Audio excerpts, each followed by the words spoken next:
మేము 30 ఏళ్ల నుంచి పార్టీలో పనిచేసి మా ఇంటిలో సంసారాలు ఏం చేస్తున్నారు? మా పార్టీ నుంచి ఒక్క రూపాయి వెళ్ళలేదు. మాకున్న దాంట్లో మేము 10 రూపాయలు ఖర్చు పెట్టుకొని పార్టీకి పనిచేస్తే ఈ రోజు మా పరిస్థితి ఏంది?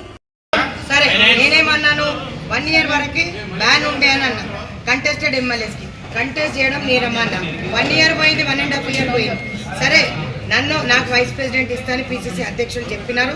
ఎల్లో ఉంటావు, మహిళా కాంగ్రెస్లో ఉంటావా, వైస్ ప్రెసిడెంట్లో ఉంటావా అంటే నేను మా చెల్లెళ్ళతోటి రాష్ట్ర అధ్యక్షురాలుగానే ఉంటా.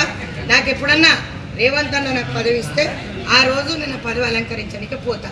నాకు సంబంధం లేదు, ఇవ్వకున్నా పర్వాలేదు, పార్టీ కోసం పనిచేస్తా.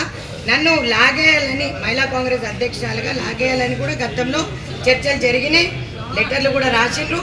నేను ఒక్కటే మాట చెప్తున్నా, ఆ రోజు కూడా చెప్పినా, రేవంత్ అన్నకి ఈరోజు కూడా చెప్తున్నా, అన్నాను ఒక్క సైగ చేయి, నీ మీద ప్రేమతో నేను రాసిచ్చేస్తాను, అంతేగాని మమ్మల్ని అవమానపరచొద్దని చెప్పి నేను చెప్తున్నా. ఈ హ్యూమిలియేషన్ హరాస్మెంట్ నన్ను చేయొద్దు దయచేసి. నన్ను వెళ్ళిపోమంటే ఇప్పుడు వెళ్ళిపోతా. ఒక కాంగ్రెస్ కార్యకర్తగా బ్రతుకుతా, కాంగ్రెస్ కార్యకర్తగా చచ్చిపోతా, కానీ కాంగ్రెస్ వదిలి పోను. నెంబర్ 1. నెంబర్ 2, నేను ఒక పెద్ద టీం లీడ్ చేస్తున్నాను ఫ్రంటల్ ఆర్గనైజేషన్లో. ఈ పెద్ద నాయకులు ఏం మాట్లాడుకుంటారో నాకు తెలియదు. మేము ఈరోజు ఆ నాయకులందరికీ కూడా కృషి చేసి మహిళా కాంగ్రెస్లో ఉన్న చెల్లెళ్ళందరూ కూడా తిరగడం జరిగింది. డోర్ టు డోర్ క్యాంపెయినింగ్ చేసి తిరిగితే ఆ రోజు అన్న వ్యవసాయ శాఖ తప్పుగా పరిగణిస్తారు. కాబట్టి నేను మీ అపాయింట్మెంట్ చాలాసార్లు అడగడం జరిగింది. ఇప్పుడు కూడా ఫోన్ చేసిన, నాదేమైనా తప్పు ఉంటే చెప్పండి అన్న, కానీ నా శిక్ష నా చెల్లెళ్ళకి వేయకండి దయచేసి.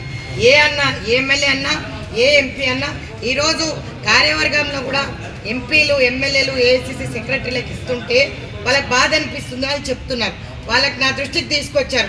ఈరోజు ఏఐసిసి సెక్రటరీలకి, ఎంపీలందరికీ వాళ్ళ నియోజకవర్గంలో చూసుకోమనక్క ఎంపీలు అయిపోయినారు, మళ్ళా వచ్చి పీసీసీ కార్యవర్గంలో కూర్చుంటే ఎందుకక్క కార్యకర్తలు లేరా అని అడుగుతున్నారు. మరి ఎవరు సమాధానం చెప్పాలి దీనికి? నేనేం సమాధానం చెప్పాలి? ఈరోజు సంవత్సరంన్నర నుంచి ఒక్క మార్కెట్ యార్డ్ కాదు కదా, ఒక చిన్న మెంబర్ కూడా మాకు వేయలేదక్క. మరి మీరు ఎవరిని అడగాలి? మేము రేవంత్ అన్న చెప్తే పని చేయలే, మహేష్ అన్న చెప్తే పని చేయలే, సునీతారావు చెప్తే పని చేసినాం. సునీతారావు కోసం ఉరికొచ్చినాం. ఈరోజు సునీతారావుని మేము నిలదీస్తున్నాం అంటున్నాం.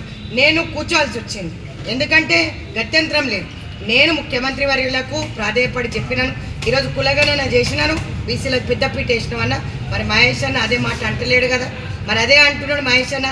సీఎం గారు ఏ లిస్ట్ ఇస్తే అది నేను తీసుకెళ్తా అంటున్నాడు.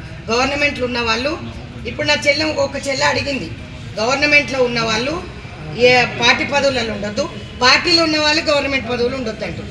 మరి కరెక్టే. మరి ఈరోజు మరి అదే నేను అడుగుతానేమో నేను తప్పుగా పరిగణిస్తారు. Minute to minute live updates కోసం మా R9 తెలుగు న్యూస్ ఛానల్ ని లైక్ చేయండి, షేర్ చేయండి, కామెంట్ చేయండి. మర్చిపోకుండా బెల్ సింబల్ ని క్లిక్ చేయండి. సబ్స్క్రైబ్ చేయడం మర్చిపోకండి.